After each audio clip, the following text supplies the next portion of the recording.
ରେ ଅଇଲା ଉଷା, ମୁଖେ ଫୁଟିଲା ଭାଷା, ନିର୍ଜୀବ ଶରୀରେ ପ୍ରାଣ ସଞ୍ଚାର। ପକ୍ଷୀ କାକଳି ଶୁଭେ, ପର ମେଲାଇ ନଭେ, ପ୍ରାଚୀ ଭାଗେ ଉଦିତ ଯେ ଭାସ୍କର। ଘଣ୍ଟ ଘଣ୍ଟାର ଧ୍ୱନି, କମ୍ପେ ଦେଖ ମେଦିନୀ, ଶୁଭୁଛି ଦେବାଳୟେ ଭକ୍ତିର ସ୍ୱର।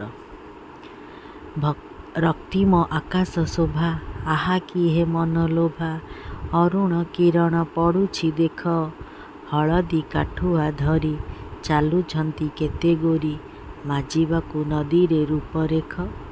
ନଦୀ ଜଳେ ଦେଖି ମୁଖ ଲଭନ୍ତି ଚରମ ସୁଖ, ଭୁଲିଯାନ୍ତି ପିଛିଲା ଯେତେ ଦୁଃଖ।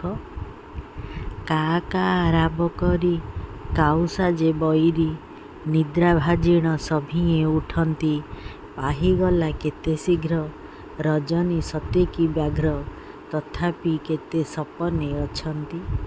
ଖଡ଼ିକା ମୁଠାକୁ ଧରି ଖଡ଼କୁଛି ଘରବାରି, ପ୍ରଭାତ ଲାଗି ତତ୍ପର ଅଛନ୍ତି।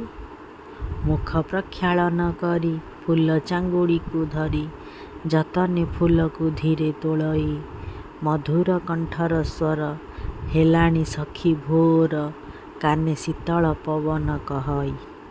ସୂର୍ଯ୍ୟଙ୍କୁ ପ୍ରଣାମ କରି, ମନେ ବିଭୁ ନାମ ସ୍ମରି, ଜୀବନ ଆଗକୁ ଦେଖ ଚାଲଇ, ଜୀବନ ଆଗକୁ ଦେଖ ଚାଲଇ।